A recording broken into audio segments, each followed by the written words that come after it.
For the 15th time this week, I've sat in this dumb position, cutting off my circulation. I'm stuck sitting at the 2022 World 10-Ball Championships.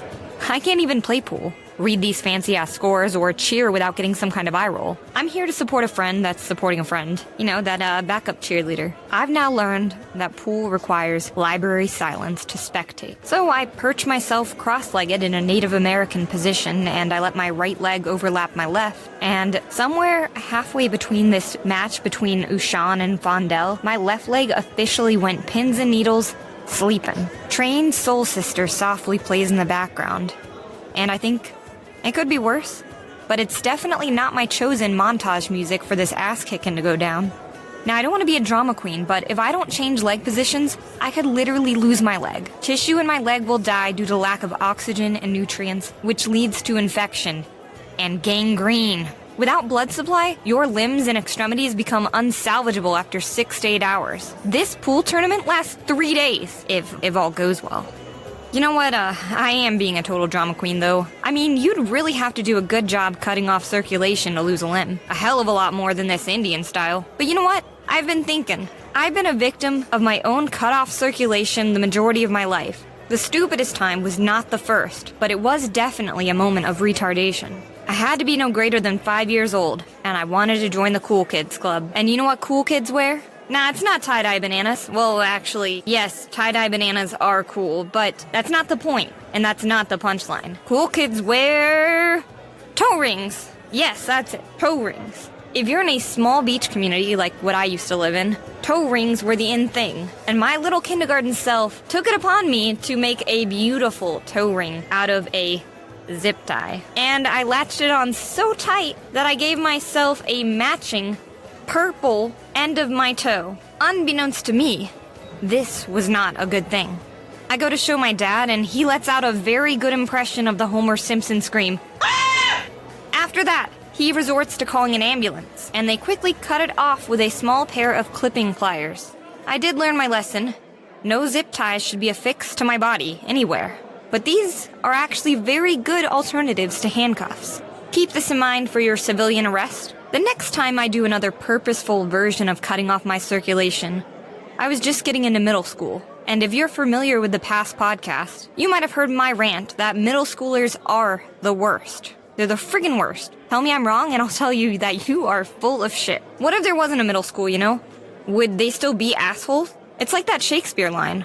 Would a rose of any other name still smell quite as sweet? You know, probably. It's probably just that age group where they lump all the assholes into this little middle area. You just get 3 years of assholeness. So, my dumb ass was a victim of this thing called the pass-out game, or the choking game. There was this big kid next door, Rose. She was the one to teach me what was cool. You know, she had a toe ring, and she knew that the pass-out game was definitely one of the coolest games of all. Me and my best friend Rose would take turns putting each other into headlocks until our bodies went limp from asphyxiation. Brain cells began dying within minutes of blood and oxygen deprivation, and if the arteries in your neck are cut off, it can lead to irreversible brain damage after 5 minutes. You know, if it's done well enough. Some people like to play the pass-out game by themselves. You know, they would use a rope or some kind of thing to just, like, yank on their neck, cut off their oxygen, and then they fall to the floor, and that shit could be terrible. Because you might die of some kind of concussion in that, too. But let me explain to you. There was no kinks about this. No ropes, belts, or ball gags. It was just something exciting about making your entire body experience the pins and needles euphoria. It was just what the big kids did, and they said was cool. I'm not sure how many times I actually participated, but each time, I thank God for letting me wake up. I also am thankful that he didn't let me commit homicide at 11 years old. You know, hey Rose, is this tight enough? You're gonna feel it really good this time. I'm definitely ashamed of this part of my past. And I'm pretty sure that it contributed to a slew of issues I currently experience. Oftentimes I forget how to spell my name, and I have to look at my ID. And I have the inability to distinguish between the left and the right without really thinking about it. Lefty-loosey, righty-tighty, shake it up. The left hand's the bad hand because I can't write with it. You know, in the US alone, 82 children between the ages of 6 and 19 died after playing the choking game between 95 and 2007. And the CDC doesn't even mention all those vegetative state people that just didn't wake up, or the modern day walking around people that just lost their brain from this. For whatever reason, the federal government stopped reporting statistics for this, and now they just lump them in with with accidental strangulation or suicide.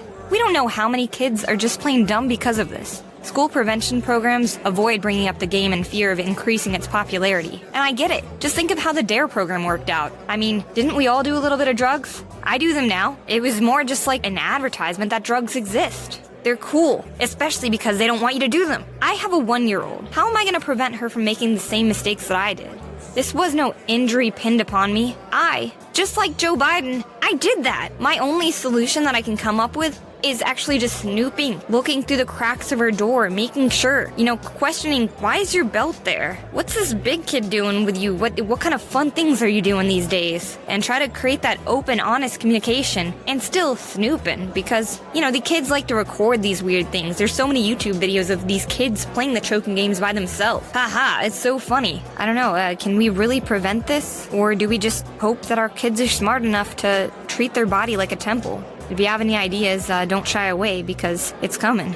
And if you're wondering, Ushan totally kicked this game's ass. It just ended, and shaking my leg out, shaking it.